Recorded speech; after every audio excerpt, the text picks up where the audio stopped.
ना रहे सरऊ बहिना के ले अइता तिलक ना रहे सरऊ दीदिया के ले अइता भरल आंगनवा में नचैती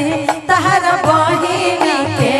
भरल आंगनवा में नचैती तहरा बहिनी के बेंजो जो कुछ होइले नहीं आगे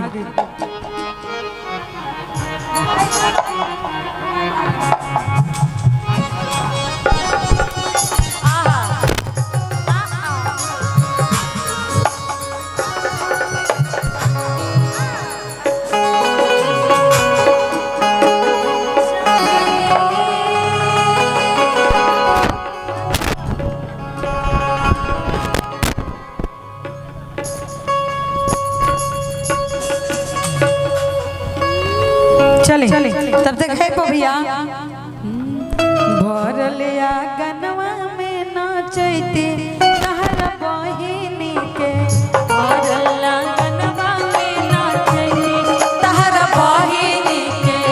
भरल आंगनवा में नचैती तहरा बहिनी कहे कि बा बर्तन ना रहे सरऊ दीदिया के ले अइता बर्तन ना रहे सरऊ दीदिया के ले अइता बर्तन ना रहे हितऊ दीदिया के ले अइता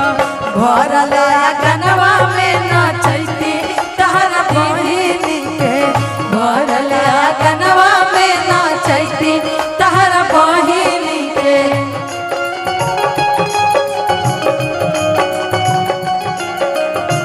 काहे किसे आए बड़ जान ले बकाओ बोला हमर जीजा प्राण ले बकाओ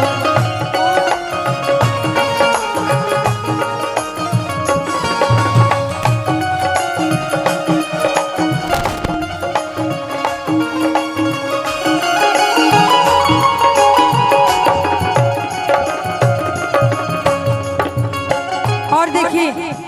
कहल जाता चैन ना लैला सरऊ अंगूठी ना लैला हो चैन ना लैला सरऊ अंगूठी ना लैला हो चैन ना लैला हितऊ अंगूठी ना लैला हो चैन ना लैला हितऊ अंगूठी ना लैला हो दीदिया के बेच के ले अइता तहरा बहिनी के दीदिया के बेच के ले अइता तहरा बहिनी के फुआ के बेच के ले अइता तहरा बहिनी के फुआ के बेच के ले अइता तहरा बहिनी और देखी तिलकहरू लोग के स्वागत में कहल जाता गाड़ी ना रहे सरऊ गदहा पर चढ़ के अइता गाड़ी ना रहे सरऊ गदहा पर चढ़ के अइता गाड़ी ना रहे समधि गदहा पर चढ़ के अइता पैदल आंगनवा चली अइता तहरा दीदिया के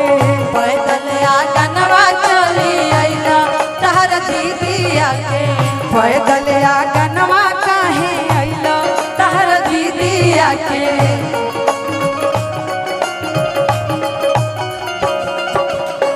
पैदल आंगनवा काहे अइला तहरा दीदिया के